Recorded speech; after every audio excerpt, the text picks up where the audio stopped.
Fala pessoal, no vídeo de hoje eu quero te mostrar como fazer o empacotamento da sua aplicação, seu microserviço em Node.js ou .NET, porque o que eu vou mostrar aqui serve para qualquer uma dessas duas linguagens, em uma única lambda e expor essa lambda utilizando uma API Gateway para que a gente possa consumir essa API, essa lambda, normalmente utilizando o protocolo HTTP. Esse setup que eu vou te mostrar aqui é um setup serverless. E para a gente fazer a criação dessa infraestrutura, nós poderemos seguir aqui por diversos caminhos. Utilizar o CloudFormation, o CDK, o Terraform.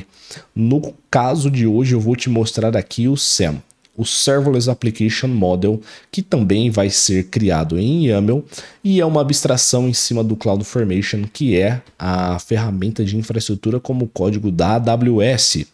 Beleza? O que eu quero que você tenha em mente? Primeiro, eu quero que você entenda o conceito antes da gente já partir para a implementação da solução. O que a gente está resolvendo aqui? Toda vez que a gente vai empacotar uma aplicação, normalmente back-end, a gente vai colocar para rodar ali em uma lambda, e eu estou falando de APIs, tenha em mente que você pode ter um setup 1 para 1 ou 1 para N, e eu estou falando de endpoints para lambda. Como que funciona isso? Imagina só o seguinte, eu tenho aqui a minha aplicação, no caso a minha API em .NET. Imagina que essa API ela tenha 10 endpoints. Cada um desses 10 endpoints eles podem ser empacotados em 10 lambdas diferentes, né? Cada um desses endpoints em uma lambda diferente, totalizando 10 lambdas. Cada lambda será ativada a partir de um caminho diferente que estará ali no meu API Gateway. Ou eu posso ter um setup, nesse caso eu estou falando de um setup 1 para 1. Eu posso ter um setup de empacotamento 1 para N. Como funciona isso?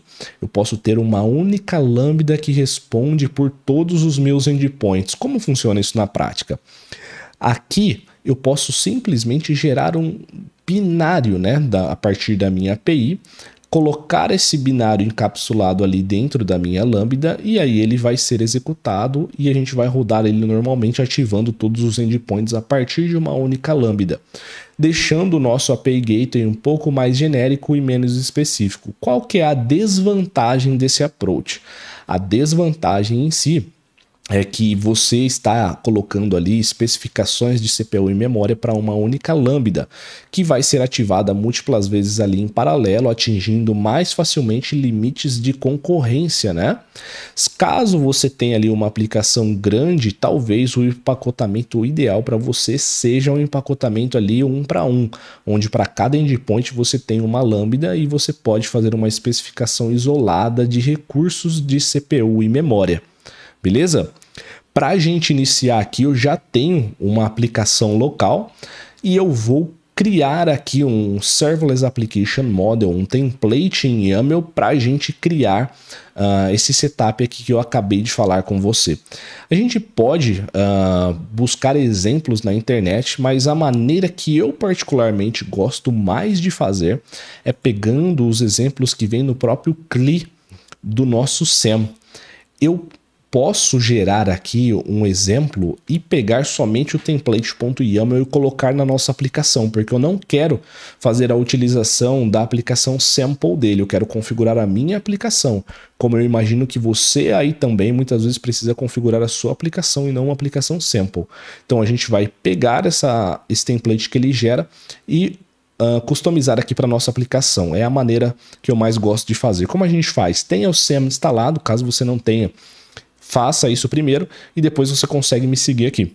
Basicamente a gente vai fazer um SAM init. Quando eu faço um SAM init, eu tenho duas opções. Eu posso partir aqui para a opção 1 ou 2. Eu quero escolher aqui o Quick Start Template, que eu vou colocar aqui a opção 1. Quando eu tenho aqui o meu Quick Start Template, olha só, eu tenho diversas opções. Hello World, Data Processing, Multi-Step Workflow. O que eu estou interessado? Serverless API. Então é o número 7. Beleza? Vou colocar aqui o número 7. Aqui o runtime, né, como eu falei, a gente poderia trabalhar tanto em .NET 6 como Node. Eu vou escolher aqui .NET 6, que no caso é o que eu estou trabalhando. E ele está me fazendo uma pergunta aqui já para agilizar minha vida, se eu vou querer trabalhar com tracing, né, que seria ali o X-Ray. Não quero nesse momento. Vai querer trabalhar ali com os insights do CloudWatch? Não quero também. O nome do meu projeto aqui eu vou colocar YouTube Serverless Application. E maravilha, olha só, ele gerou uma pastinha aqui para mim e eu posso reaproveitar o que ele criou aqui para mim. O que eu vou fazer? Vou copiar esse template.yaml, não se preocupa com o conteúdo, a gente já vai verificar ele junto. E vou colar na raiz aqui do meu projeto. E agora o que eu vou fazer? Simplesmente apagar isso daqui, ó. YouTube Serverless, apaguei. Beleza? Agora eu vou vir aqui, ó, expandir template.yaml e beleza. Aqui eu tenho então um exemplo de como eu posso começar a minha aplicação. Começando aqui de cima, aqui que ele já deixou aqui pra gente, o timeout padrão aqui da nossa função. Caso eu tivesse diversas funções, ela ia pegar essa configuração de timeout aqui padrão para todas as funções. A gente só vai ter uma, né? Como eu falei, eu vou empacotar aqui em uma única. Eu vou deixar aqui o timeout que ele configurou, não tem problema nenhum. Eu não gosto tanto de comentários, eu vou removendo então, beleza? Na sequência aqui, ó, eu consigo observar aqui, ó, que ele tem um outro comentário aqui sobre o tipo de resource function, né, que é, no caso, a lambda. Eu posso remover. E aí, ó, eu parto aqui para a criação da minha lambda. O que ele está pedindo aqui de especificação? Ele colocou um nome aqui. Aqui eu posso colocar o nome que eu quiser, contanto que no tipo eu especifique o tipo que a AWS me pede, que é o AWS Serverless Function, tudo aqui separado por 2 pontos, né? 2 vezes 2 pontos. Aí eu tenho as propriedades que eu preciso passar. Olha só que interessante. Aqui no handler, o que eu preciso fazer? Colocar o nome da minha aplicação. A minha aplicação, ela tem esse nome aqui, ó, backendapplication.api. Eu vou dar um F2 para copiar aqui e vou colocar esse handler aqui no nome. Beleza? Aqui no meu code URI, eu não preciso especificar, porque é basicamente a mesma pasta que eu estou trabalhando. Beleza? Aqui o description, esse cara aqui também eu não quero deixar, né? Tranquilo. E eu tenho aqui o meu memory size. Ele está colocando aqui 1 GB, né? 1024 megas. É o suficiente? Tá bom demais, né? Não dá pra gente reclamar. Aqui eu tenho também, ó, uma possibilidade de passar variáveis de ambiente para minha aplicação. Por exemplo, eu vou colocar aqui ASP.NET Core Environment. Posso colocar aqui, por exemplo, Development. Olha só, caso você queira passar aí variáveis de ambiente. O que é legal você saber também sobre o SAM? O SAM, ele tem algumas policies aqui já pré-prontas que podem facilitar a sua vida. Você tem dificuldade de trabalhar com permissionamento da AWS? Eu vou criar uma função. Imagina que essa função ela precisa, por exemplo, fazer o acesso a uma tabela no Dynamo. A minha função vai ter que ter ali uma policy que me permita acessar a tabela que eu quero acessar no Dynamo. Olha só que legal. Para isso, eu já tenho uma função pronta, uma policy pré-pronta aqui que eu posso passar só o nome da minha tabela e ele já configura para mim. Como funciona isso? Eu deixei até separado aqui para você. Se você vem aqui na documentação, ó, eu tenho aqui um policy template list. Eu estou aqui na documentação do Serverless Application Model, né, que é o SAM. E aqui ele tem uma lista de policies pré-prontas, né? No caso essa do Dynamo, olha só que interessante. Ele mostra aqui pra gente o body, né? Então ele vai criar ali uma função, uma policy que tem todas essas permissões. Get item, delete item, put item. Tudo isso atrelado à nossa role da nossa função. Beleza? Então a nossa função ela vai ter essas permissões. No nosso caso aqui eu não vou trabalhar com Dynamo, então não preciso especificar nenhuma policy. Beleza? Posso remover aqui, né? E na parte de eventos, o que ele tem aqui? Ele deixou 2 eventos aqui para mim, né? Essa questão aqui de especificação de payload eu posso remover, tá? Não tem problema nenhum, não vou utilizar isso aí. E na parte de eventos dessa lambda que ele está criando, ele deixou aqui 2. Que são esses eventos, né? São basicamente a definição do nosso API Gateway. que ele colocou aqui? Um proxy resource e um root resources. O proxy resource, e aqui ele está passando o path barra abre chaves proxy mais, isso aqui significa basicamente que qualquer caminho que eu bater, né, na minha URL, a minha API Gateway, vamos imaginar que ela está ali no domínio meudomínio.com, api.meudomínio.com. Quando eu dou um barra aplicação 1, ele vai para essa lambda, barra aplicação 2, ele vai para essa lambda, barra aplicação 1, barra usuários, ele vai para essa lambda. Por quê? Porque eu passei aqui um barra proxy e ele vai encaminhar todos os caminhos que eu bater no Chrome ou na minha aplicação ou no meu browser, ele vai encaminhar para a mesma lambda. Beleza? Mesma coisa aqui no nosso root resource. Caso você tenha ali alguma controller, alguma API também definida no seu root, né? Você precisa passar ali que no barra você também aceita esses requests, né? Então, além dele encaminhar qualquer diretório, digamos assim, né? Qualquer path que você passar, se você precisar também trabalhar ali com a ativação do root, você tem que avisar, né? Que seria ali o seu API.meudomínio.com em si, barra, né? Aí ele não tem nada depois do barra. Esse é o caminho root. No nosso caso, nós temos a especificação do método também. Ele está colocando aqui N, eu posso deixar, né? Vai trabalhar com get, put, pull, delete, post, options. Isso aqui é o suficiente para a gente.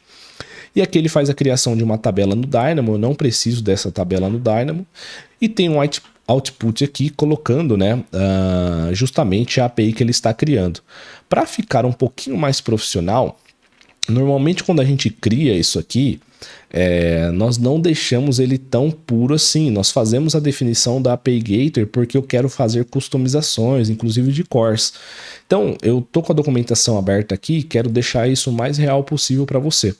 Aqui na documentação, no Serverless Application Model, eu posso alimentar aqui com uma definição customizada de API, beleza? Que eu posso rolar aqui, ali em cima eu tinha o esquema, para verificar se ele tem algum exemplo aqui pra gente, ó, ele tem um exemplo. Aqui, ó, eu posso copiar esse exemplo aqui, ó, API Gateway, para ficar interessante. Aqui no Resources, vou definir um novo resource chamado API Gateway, API, né? Eu vou colocar API Gateway só. Que o stage ele está colocando prod. Eu vou colocar aqui o development, por exemplo. Pode ficar dev, né? Para ficar mais legal.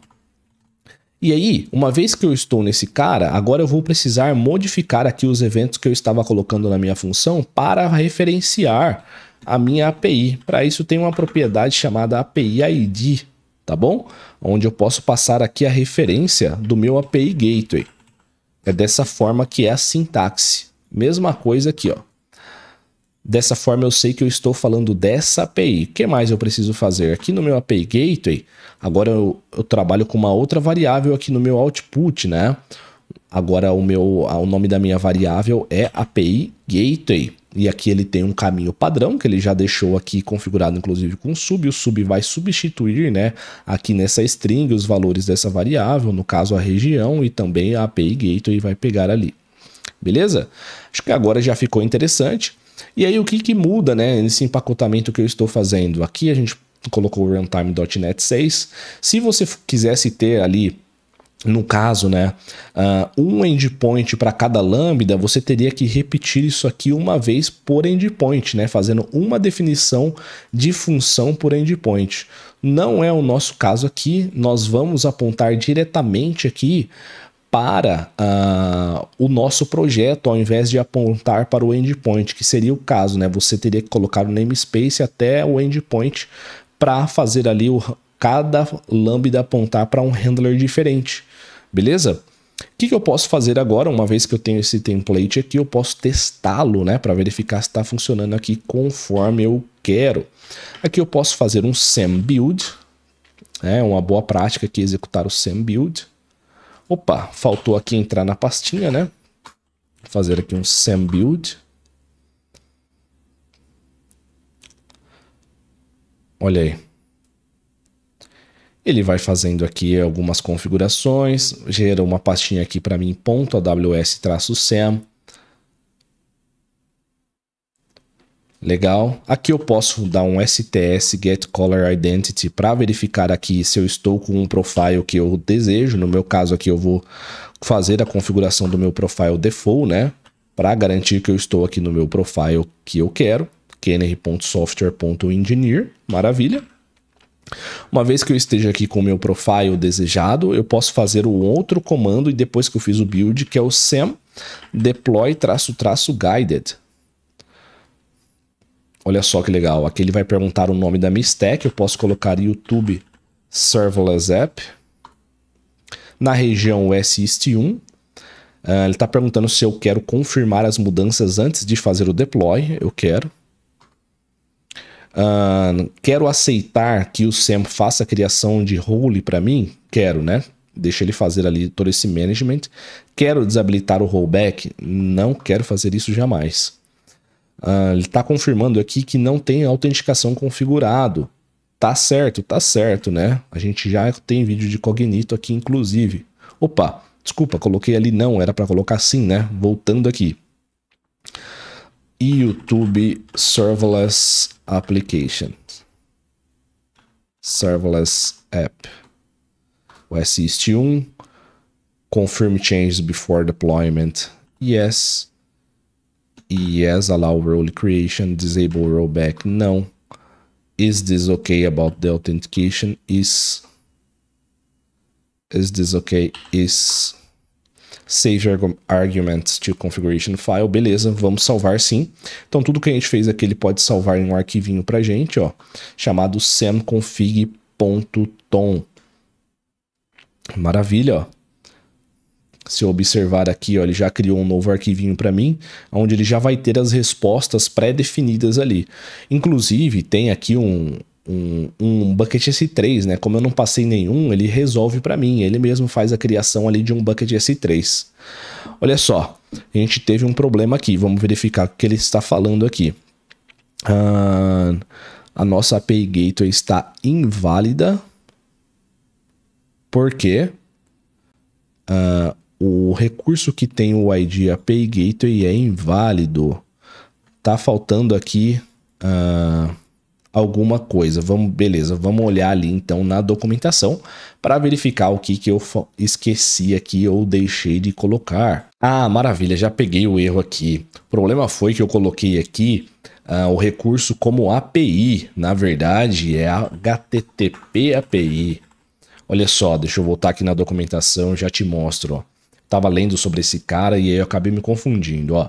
O Serverless API nós temos, mas o que nós queremos utilizar é o Serverless HTTP API.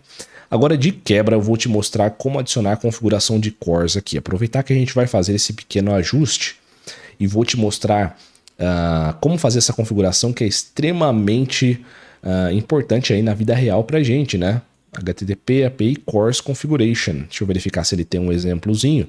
Olha só, vou copiar esse exemplozinho aqui pra gente e vou colocar aqui dentro, ó, do meu Course Configuration.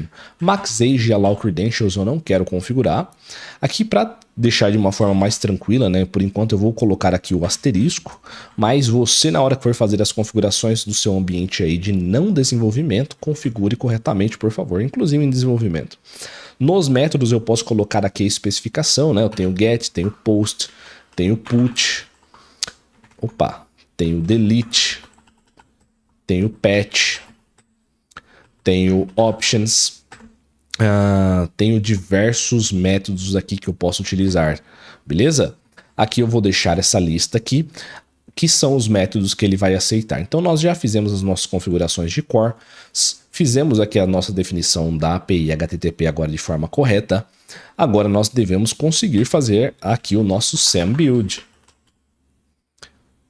E depois o nosso Send Deploy Guided. E não devemos ter nenhum erro mais.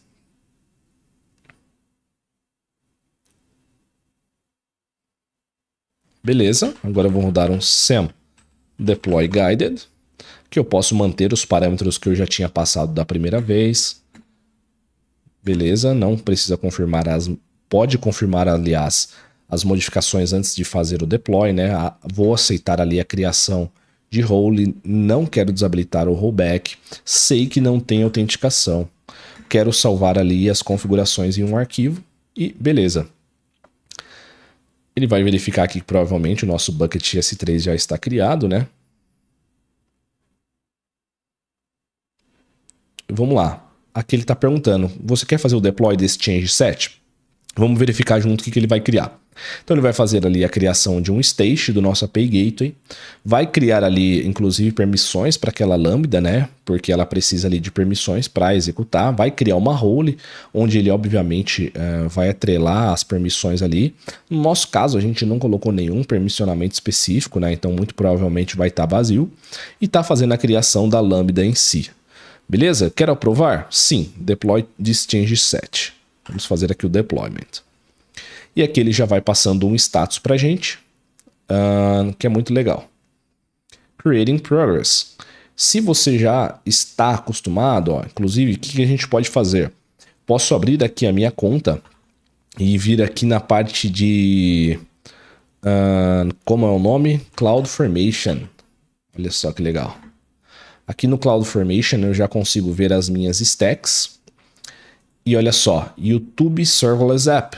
Eu consigo ver aqui a minha stack. Nesse caso aqui, ó, ele já está falando que o create está em progress, que é daqui que ele está fazendo o pooling do status, né? Olha só, tá falando aqui que já terminou. Vamos dar um update aqui, ó. Create complete. Aqui eu consigo ver os recursos que foram criados, né? A gente vai ver já no detalhe. Vamos lá fazer isso então. O que eu faço aqui? Posso abrir aqui o meu API Gateway. Olha só que legal. Inclusive, se você observar no output, ele já colocou aqui pra gente, né? Eu também posso bater nesse cara aqui, ó, para verificar se está funcionando. Ó, de cara, a gente fez a configuração de um stage. Então, eu preciso fazer a utilização do meu stage, né? O meu stage é o /dev, beleza? Então, aqui no meu /dev, eu tenho aqui, se eu não me engano, um endpoint que se chama Weather Forecast. Vamos verificar aqui se está funcionando conforme esperado. Olha aí, está funcionando bonitinho. Então, o nosso endpoint já está funcionando ali no nosso environment de dev, rodando ali na nossa API Gateway. Mas vamos dar uma explorada aqui nessa infraestrutura, como ela está configurada. Veja só, eu tenho aqui o meu API Gateway. Se eu entro nele aqui, ó, eu tenho a minha rota conforme eu fiz a configuração. Todos os caminhos ele vai encaminhar. Todas as rotas que ele passar ali, ele vai ser encaminhada para a minha Lambda. Como eu vejo a Lambda? Eu clico aqui em Integrations. Quando você clica em Integrations, tem aqui essa opção Manage Integrations, onde você vê a Lambda que ele está batendo. Ó. Eu posso clicar aqui para ser encaminhado, né? E aqui eu vou ver que ele está utilizando essa Lambda que ele criou. E essa Lambda, única Lambda, é trigada aqui pelo nosso API Gateway. Beleza? Utilizando ali .NET 6, onde ele tem um handler Backend Application API. Tá bom? Então, é dessa forma que a gente trabalha fazendo o empacotamento 1 para N. Espero que você tenha curtido e aprendido. Deixa o joinha aqui, hein? Inclusive, eu vou deixar aqui na descrição, dá uma conferida no meu curso, o DevOps na Nuvem. Ele é um curso extremamente completo no quesito AWS, arquitetura, infraestrutura, toda essa parte de DevOps, CCRE, eu vou cobrir tudo no detalhe, como eu faço aqui no canal. Porém, eu vou mostrar muita coisa que eu nunca mostrei aqui, beleza? Dá uma conferida lá, veja se te interessa, ementa e se inscreve. Qualquer coisa me manda uma mensagem também, me segue no Instagram que eu posso responder a sua dúvida lá.